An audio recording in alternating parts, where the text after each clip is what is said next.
I took a trip to Melrose Park to purchase a flip phone. I thought I could use it to take cool pictures on and maybe replace my iPhone.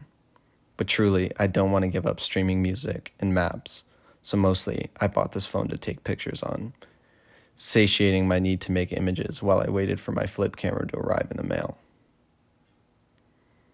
The man who sold it to me was nice. I wanted to ask him to be my first image subject, but I was nervous, so I didn't. My first photo was of a telephone pole. You can see my finger in it. The camera on this phone is awkwardly positioned, so my finger often showed up in the pictures.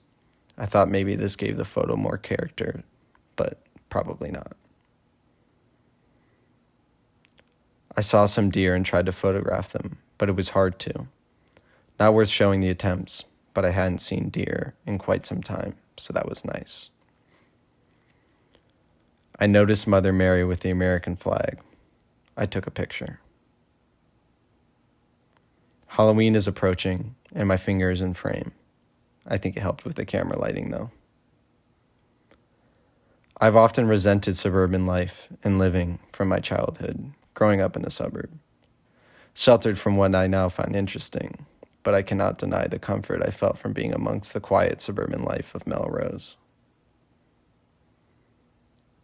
I like this picture.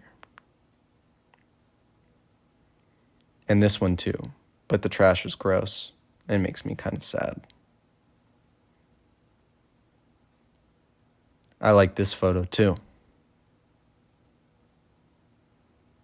I wanted to go to this yard sale, but I couldn't find it, even with the simple instructions of an arrow pointing me in the direction.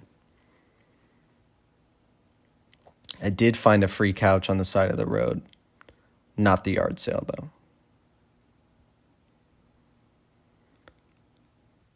I thought now would be a good time to go home. I found the Pace bus stop. The bus got stuck at the train tracks for around 15 minutes while a large cargo train passed. I couldn't get a good photo, but the two other people on the bus were pretty frustrated. So was I. While waiting for the second bus, I overheard a man on the phone speaking about meetings, sponsors, and step work. I asked him if he was a friend with Bill W., but he wasn't.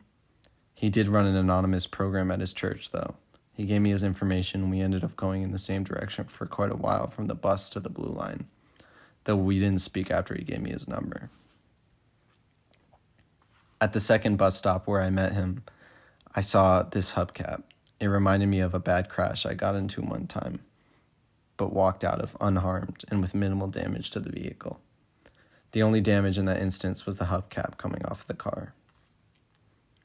I got on the train at Forest Park and was reminded of how I was returning to Chicago and home.